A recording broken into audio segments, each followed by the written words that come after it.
over to you. Thank you very much, Rabbi Wilofsky. It is a pleasure to be part of the Tikkun Lev. Finally, as you said, it's been a bit tricky in the past. So this evening, I wanted to think about with you, I wanted to look at the Megillat Rut, and I wanted to look at it through a psychological lens. We have a story of women, two women who are going through tremendous tragedy, and then we see them grow through that tragedy, and there's tremendous positivity at the end, and completion, and more children, and families continuing where you thought there was no hope. We'll see some words of Naomi that she says like there's no hope, and then we'll see how that compares a bit in the end. And really redemption and salvation, not just on a personal level but on a national level, as we know that this is the backstory of the Davidic dynasty, of the Jewish monarchy, of Mashiach ben David. And so we're going to look through the words of Megillat Rut, and you'll bear with me. I think I hear my echo in the back. You'll bear with me that that it's going to be definitely my own psychological lens. I was looking at this from a therapeutic model called ACT, which means acceptance and commitment therapy. And when I was looking, I couldn't help but notice that so many of the stages are similar to this therapeutic model, which I thought, of course, would be very beneficial for all of us who are going through difficult times at the moment, some more than others, and that there is, I wanted to discuss this way that we could maybe grow through our experience, or even for people who are feeling quite down, who are feeling depressed and anxious, this is possibly a model that they could grab onto in terms of thinking how to move forward. And then I'm going to attempt to tie it all in to the actual message of Shavuot, and actually a very important theme of Shavuot. So with that, let's get started. I'm going to share my screen. Let me know this is working all right. Yeah. Rabinovsky, everyone can see? Yeah, Hadassah is working fine. If you could make it very slightly larger, it might be easier for people. You can just increase the size of the building. That's great. That's great. Yeah. Okay, great. So I'm going to mostly look at the English, but use the Hebrew words when I think it's relevant. So we start off our story, chapter 1, with getting a bit of a background. We see that it's a time where there's a famine, and that this man called Elimelech, he takes his wife Naomi and their two sons, Machlon, Kilion, and they leave the place where there's a famine, and they go to Moab. And there's a lot of interpretation about whether that was a good thing, a bad thing to do, why they did it, etc. But now we very quickly get into verse 3. We hear Elimelech, Naomi's husband, dies, and she's left with her two sons, which is very sad. These things happen. They married Moabite women, one named Orpah and the other named Ruth, and they dwelt there for about 10 years. Okay, so that seems things are going well, things are nice, things are settled.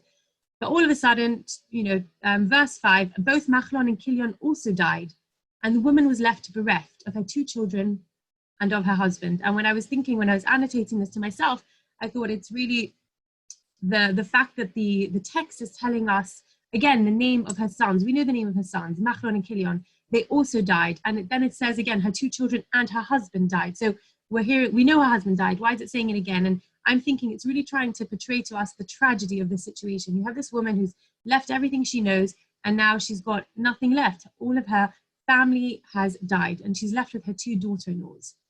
What's her response to the situation, this tremendous tragedy? We don't hear of any mourning, which is interesting when we compare it to Eov, who has a lot of mourning in the Sefer, in the book. We just see Vatakam, and she gets up.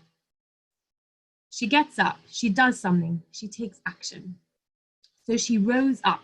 And you can think of this as maybe either getting up from mourning, or you could think of this as, getting up out of this depth, this darkness, this difficulty. And she, with her two daughter-in-laws, she leaves the fields of Moab, for she had heard in the field of Moab that the Lord had remembered his people to give them bread.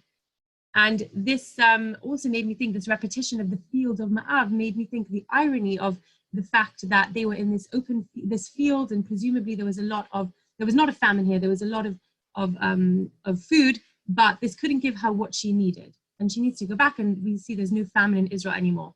And then we see again the words, then she went forth from the place where she had been, and her two daughters-in-law with her. Min hamakom asher hayta shama.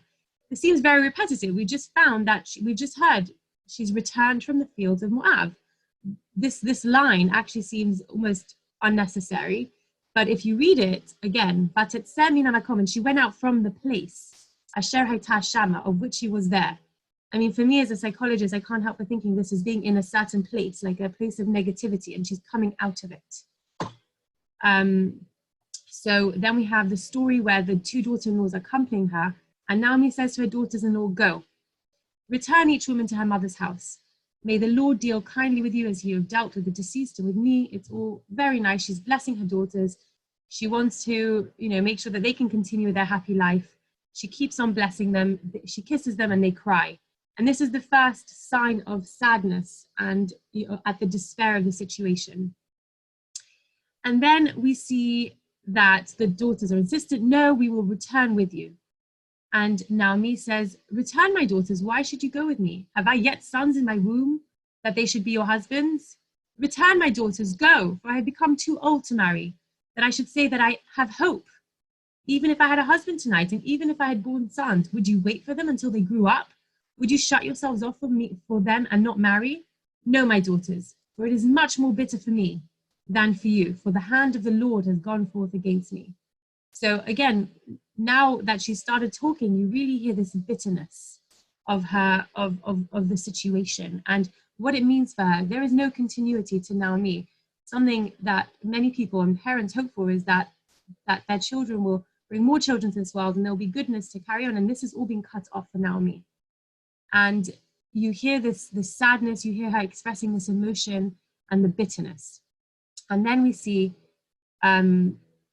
they raised their voices and wept again, and Orpah kissed her mother-in-law, but Ruth cleaved to her.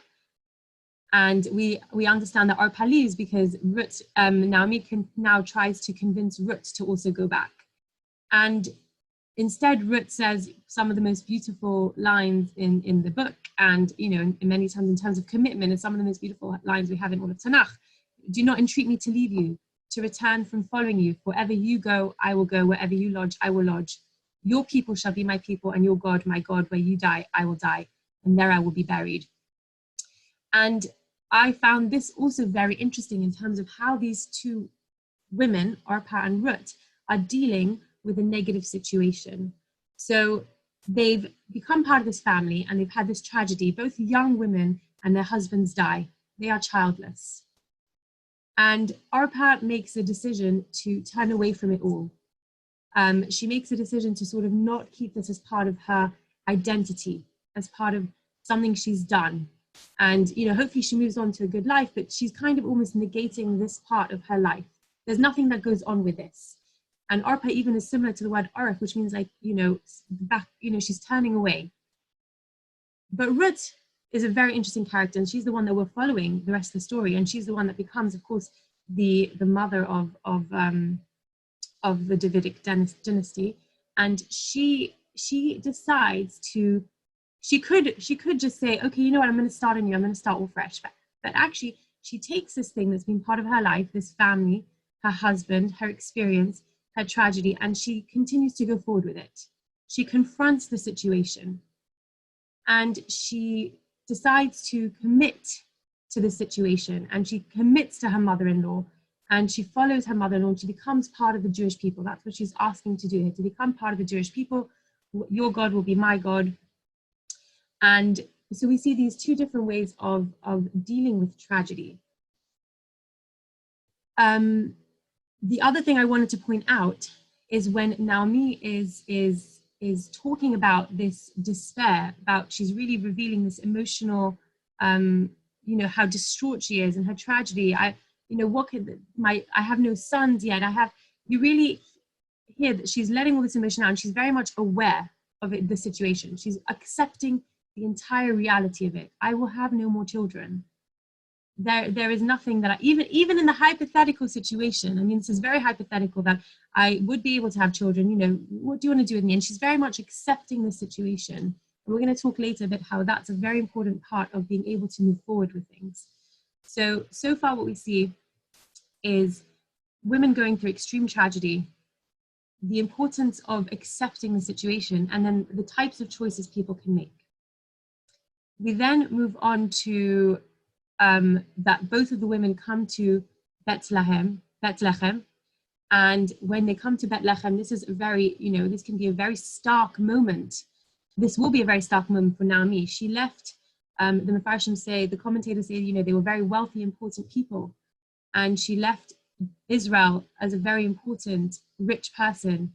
And she's coming back quite literally empty-handed. And they say, could this be Naomi? They can't recognize her.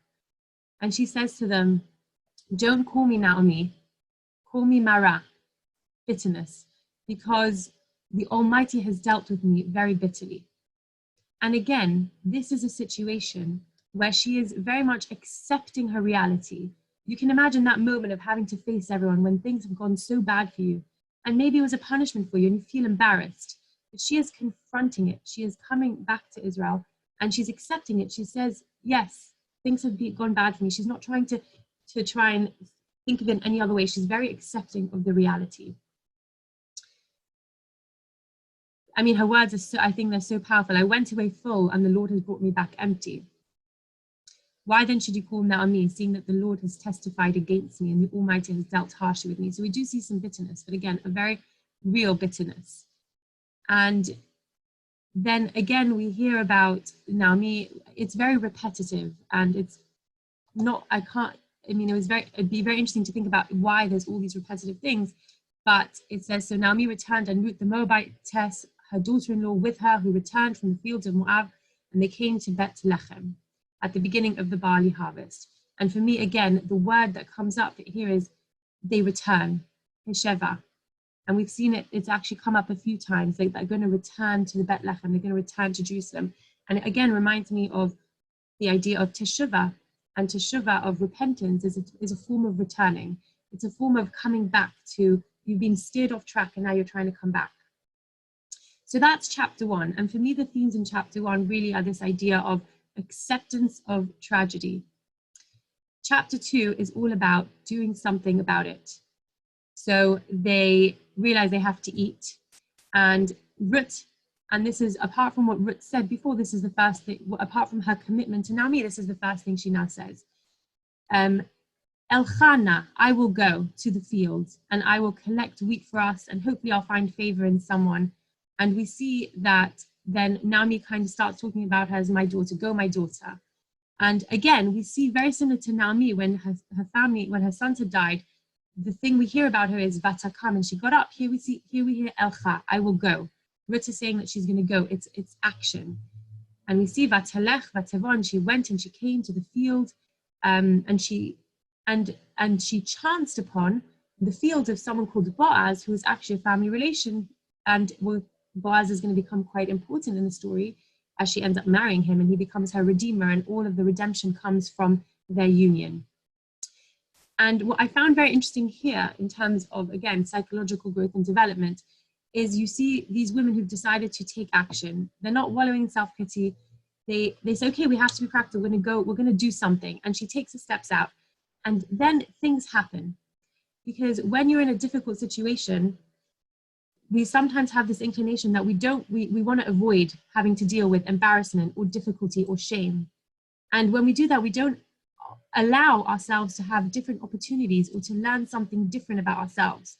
And it's the hardest part is really trying to break through that and to just go and do something. And we see in this situation that when she goes and does something, then a chance happens. Something that wouldn't have happened otherwise is now happening. And it wouldn't have happened if they just stayed at home and not dealt with the situation.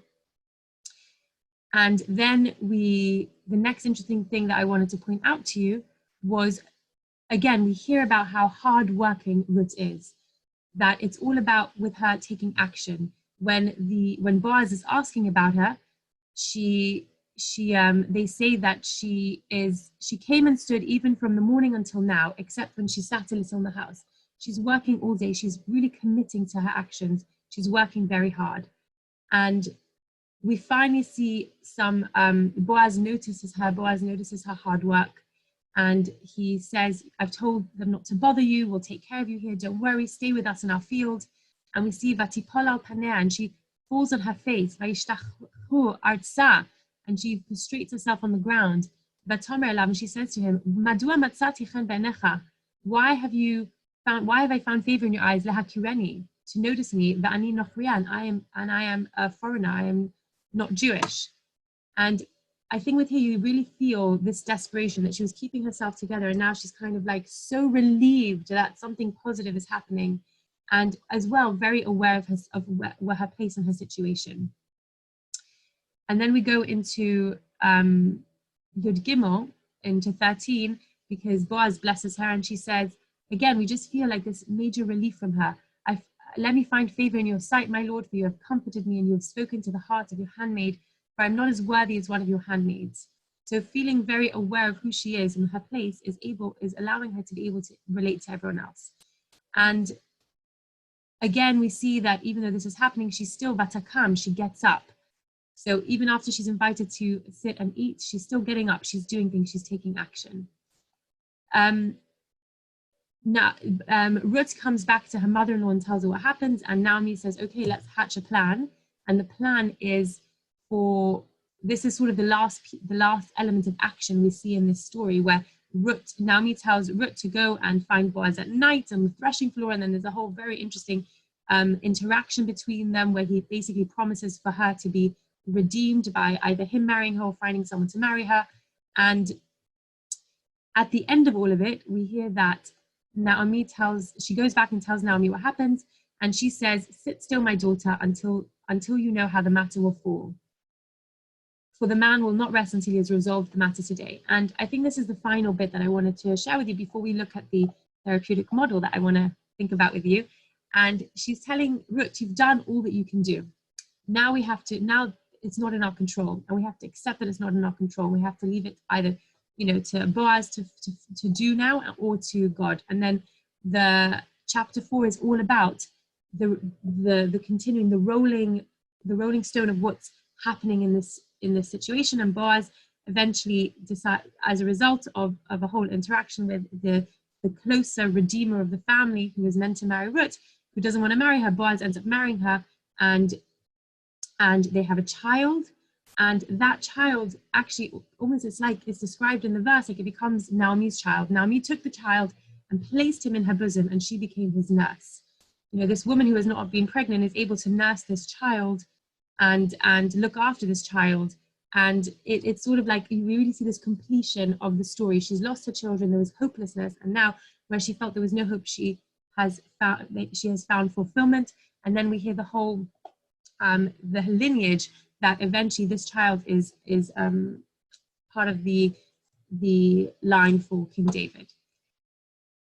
So when I was looking through this to prepare for tonight, the thing that stuck out for me was this therapeutic model called Acceptance Commitment Therapy, which was developed by Stephen Hayes in 1982, based on a bit of behavioral therapy. And it's extremely powerful. There is definitely nothing new under the sun. So I wouldn't say that this is anything groundbreaking that hasn't been thought about before, or is in other psychological models or philosophies, but rather it's the way that it's packaged, which helps it to be very understandable.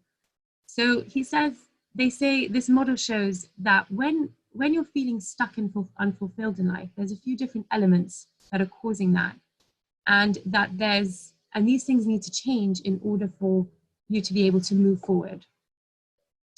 And again, the story of Ruth is a story about two people going from tragedy and stuckness and something that could be very unfulfilled and something that they could have just been left as there and empty to the opposite, to becoming a story that moves, a story that flows with this constant action, and which ends up with feeling very fulfilled.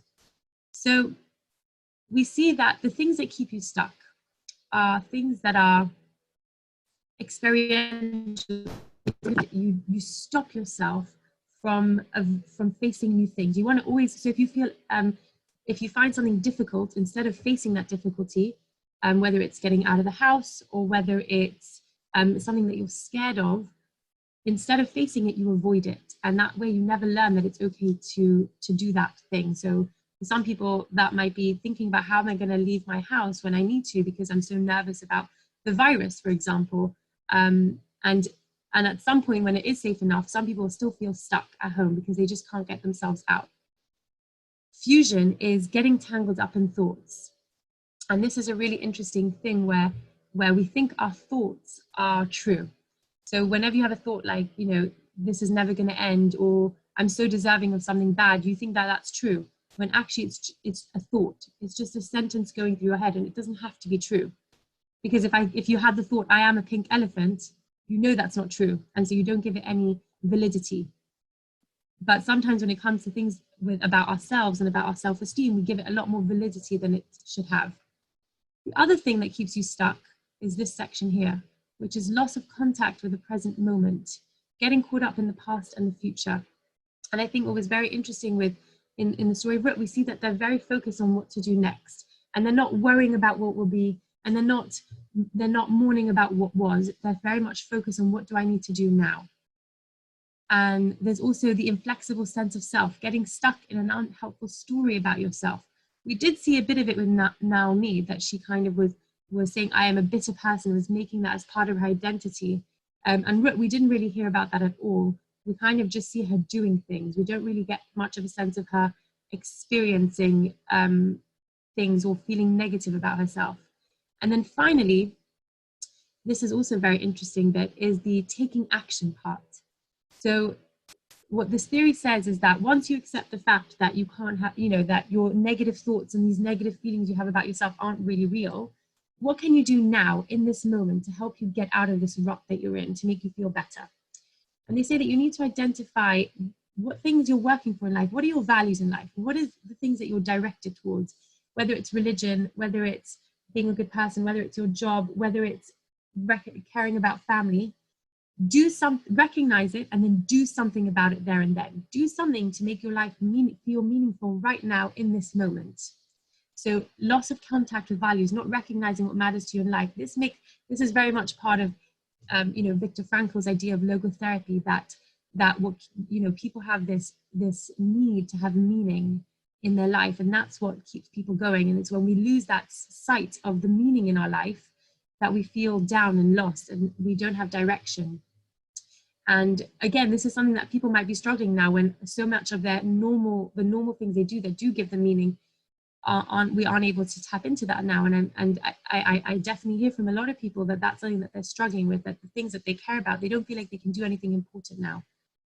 And that can be tough. And it's about finding your value and how to direct yourself towards it. And then there's this other idea of, the other thing that makes you feel stuck is this lack of committed action, not acting effectively to live the life the way you want to. So the main premise of this model is that it's the importance of taking action, that you can do all the work that you want in terms of thinking things through in your head, but the really powerful bit, to move you forward, to make you not feel stuck, is to do something, even something small, to get you out of this, out of how you're feeling. Is ideally something that's in line with something that's valuable for you, that's important. So, you know, in the case of Naomi and Ruth, they're moving towards going back to joining the Jewish people and living in Israel. And then they're doing something, you know, something quite basic. They need to figure out how to deal with their hunger, and they need to go collect wheat. And then we see the plan getting a bit more elaborate, and Naomi wants to find Ruth a husband. But at each point, they're doing something in line with their values. And I was thinking about this very powerful idea about the importance of taking action. And I found there's this very interesting idea in the Sefer HaChinuch, which lists all the different mitzvot and gives a lot of their rationales. And this particular mitzvah comes from this particular thing that we're going to look at now, comes from the mitzvah of not to break the bones of the Paschal offering. And it sort of explains exactly what the mitzvah is, and then it starts to say, okay, listen now to what are the benefits of the Torah and commandments? Because you might say, you know, what is the purpose of this law? Why do we need so many laws related to the Pesach offering? So it says, da, no, and listen. Man works according to his actions. His heart and his thoughts always go after his deeds, whether they're good or bad. And even a completely wicked person, in his heart. V'chol yetzer machshavot libo, rak kol hayam. And even really a terrible person, that every single thought that's in his head all day is bad. In Ya'ara rucha, if his spirit is awakened, ve'yasim hishtadluto, and he does his job, his part. V'asko behet meda betorah mitzvot, and he busies himself with Torah and good deeds. V'afilu shelo l'shem shamayim, even if it's not for the sake of heaven, even if it's for a very selfish, non-positive gain, miyad yitne el tov, immediately it will turn him somewhat towards good. Mitoch shelo lishma ba lishma, and something that is not necessarily for a good reason can come to be for a good reason. So something that's not for the sake of heaven can, even if you do something superficially, it's like fake it till you make it almost. That even something that superficially does not seem positive can become something that you do for a positive reason. And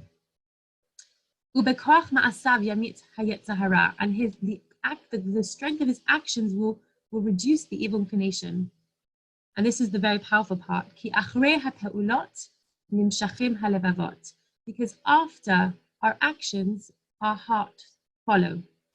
This idea that our actions sort of almost, it's not that our hearts leads to us doing actions, it's the actions that we choose and even cognitively choose that changes our heart, that impacts our heart and our feelings and our thoughts.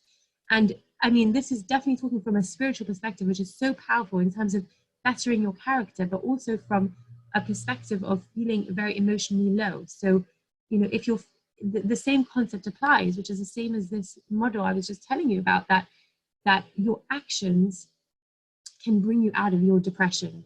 The way doing things can bring you out of this place where you're feeling bad, this place that you want to leave. And even if it continues, you know, even if this person's a great person, they're a tzaddik and they are pure and they are holy, but they start doing bad things, it will turn them into being a negative person.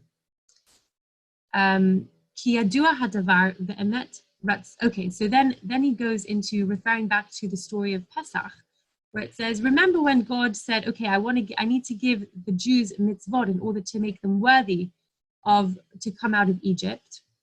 It's not about a tallying. Okay, you know what? They need 3 mitzvah points in order to deserve to come out of Egypt.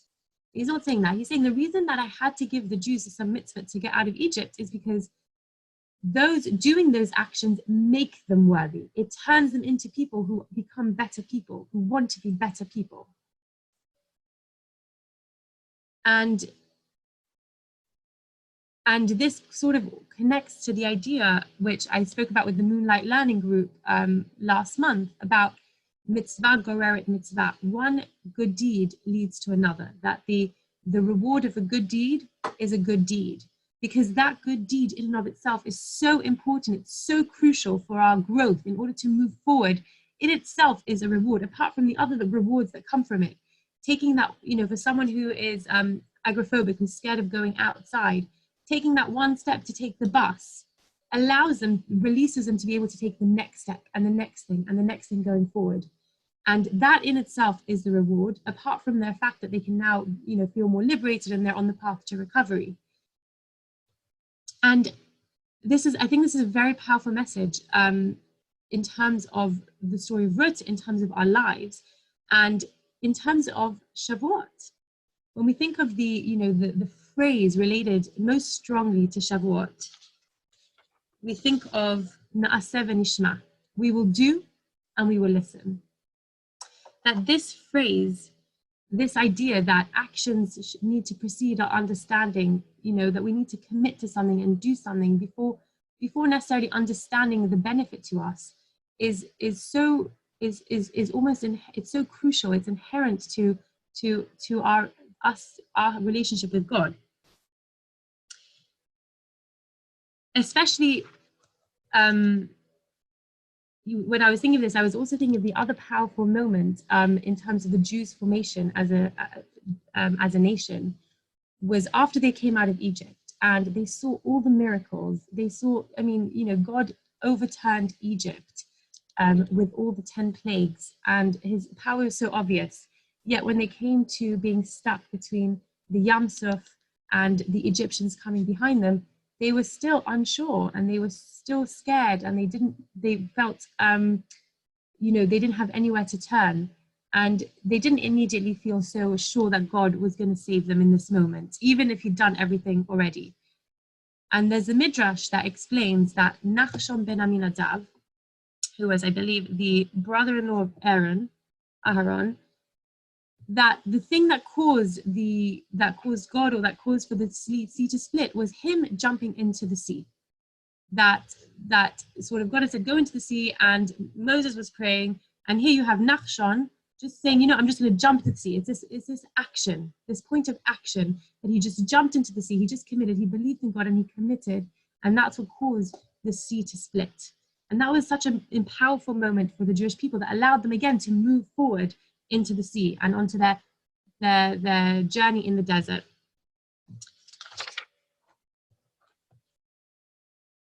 There's some, when we also look back at the book of Ruth, often Ruth is compared to the book of Job, the book of Iyov. And you have a situation where of Naomi or Ruth and Iyov, people losing their families, losing their loved ones, losing all the possessions, yet their response is extremely, extremely different. In the book of Iyov, we have very much a philosophical quest to understand, why has God done this to me? Why is this happening to me? What could it be? What could I have done? And it's really just debate. And then he comes to a conclusion from discussion with his friends about why this has happened to him. And the book of Ruth is extremely different. The book of Ruth is a situation whereas in Iyov, there's no one who's actively trying to change the situation. In Ruth, it's everyone trying to do things. They're all trying to do their hishtadlut, their own job, their own part of this process. They're all trying to do their thing. And you have Ruth doing things, Naomi doing things, Boaz doing things. They're all taking action into their own hands. And this is there's a nice statement for a midrash, which I think is very powerful, that says, in Ruth Rabbah, Boaz did what he had to do, Ruth did what she must do, and Naomi did what she was supposed to do. God said, also, I shall do my part. And for me, this very powerfully shows the importance of us doing things and our actions in terms of getting ourselves out of situations, and it almost sort of forces a situation to happen, almost forces God to have to deal with the repercussions of our actions, of what we're doing. So, for example, when she went to the field, you had this mikra, this thing that happened. It wasn't chance. Of course, God, made it that she went to the field of Boaz, but he kind of, because everyone did their part, God also got involved to help them manage their part. And I think it's Rabbi Heschel who says that Judaism is very much a religion of that Jews are asked to take a leap of action rather than a leap of thought, a leap of faith. And I was just reading, I don't know if anyone's read the book As a Driven Leaf by Milton Steenberg. It's a very interesting story, an account based on about the story of Elisha ben Abuya, who is one of the 4 people that went to Pardes, which we just mentioned in the previous session. And in the book, it sort of talks about the ability to prove things and to prove God's existence, and how you can get lost in that thought. And really, at the end of the day, you can't really prove things one way or another, but you have to sort of to make a decision. You have to commit to it, and you have to take action to it. And for me, when I was thinking about all these things, this felt like a very powerful message for Shavuot, that a theme of Shavuot and a theme of this book of Ruth is about taking action. It's about doing things and not allowing ourselves to get lost in thoughts. It's about commitment. It's about being able to move forward and to grow in a relationship, and thinking about the situation that we're all in, where we literally cannot necessarily move out of our homes. What are the ways that we can move forward personally so we don't feel stuck? And that really, this I think is one of the most powerful points, one of the definitions of resilience, It's the ability to get up when you're down. It's the ability to almost bounce back, like a bouncing ball, like you're put down and then you kind of come back up, and the ability to move forward. And I think the story of Ruth can really give us a lot of inspiration with that, in terms of doing that and thinking about what is the next step forward. And it doesn't have to be a big step. It can just be a small step, but with the importance of needing something, a step in order to go forward. And once we do that one step, everything will follow that. And the next step will be easier and easier. So I think that is all for me for this evening. Hadassah, I don't know whether in a few minutes, if there are people who would like to ask questions, whether you're happy to take some questions. Yes, absolutely. So we've taken, please keep yourself on mute unless you'd like to ask a question, in which case you should be able to unmute yourself. Joel, is that possible that people can unmute themselves if they wish to ask a question? You're on mute yourself, Joel. It should be, but if it's not, just wave your hands and we can unmute you. So if anyone, we have time for a few questions, if you'd like to direct them at us. Unmute you. Yes, I guess raise your hand if you have a question. Jackie, yes, Jacqueline. I find it quite enigmatic, this book. I often wonder, first of all, why it was somebody who wasn't Jewish is going to be the forerunner of Mashiach. Secondly, had Ruth been anything other than the Moabitess, would she have been so willing to go and seduce Boaz?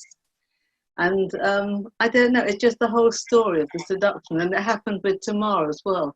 Two people who are seductresses and are the mothers of Moshiach. And what's wrong with a nice Jewish girl? Such a good point, Jacqueline, that there are so many shirim on the connection between Tamar and Yehuda and Boaz, and that being essential, and the essentiality of her being a Moabite, in order that we needed these elements to be an eternal kingdom. And it's definitely, I mean, it's its own share. I can't even warrant an answer for it now, because it's definitely I'm sure it's a long question. It's excellent observations, and you're right, there's so much in this book. And the fact that this book is connected to Shavuot, where we all became Jews, so to speak, telling us about the ideas of our identity and what it means to be a Jew, I think it's very powerful ideas. Thank you. Any other questions on what we talked about? Please unmute yourself if you can, if you have a question. Is the Book of Ruth a sort of a theodicy, as Dr. William Kohlbrenner suggested, that Joseph and His Brothers by Thomas Mann is? Sorry, could you repeat the question? I'm not, yeah. Is the Book of Ruth a sort of theodicy, like Joseph and His Brothers by Thomas Mann, or Paradise Lost by Milton? I'm not sure the answer to that question. And maybe Will Kohlbrenner would be much better suited to ask that question. I don't know if he's actually on still. I think he's left. No, he's not on. It'd probably be a much better person to ask. I think Bill might still be there, but I suspect that he's uncontactable at the moment. So I think that we will have to probably take another. That question remains unanswered, but perhaps we could take another question if there is one. I think maybe Guido wants to ask a question. Yes, Guido. Yeah, I mean, looking at the story of Ruth and Naomi and Boaz, I always found that it actually is a contrast between people acting purely out of selfish reasons, which is the way I see Naomi, and people acting out of love, which is what I see with Ruth and Boaz. And I always felt that the essence for me is actually that contrast. You're right about action, but one shouldn't totally ignore the motivation of people. Naomi was selfish with her family at Elimelech when they went down. She didn't afterwards consider her daughters-in-law. She simply said, I'm heading back. I had enough here. I'm not going to hang around here.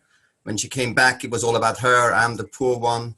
And in the end, when the child was born, who gets it? It's her again. I mean, it's an example of, I find, of quite extraordinary selfishness in contrast with the extraordinary humility and love which Ruth is showing.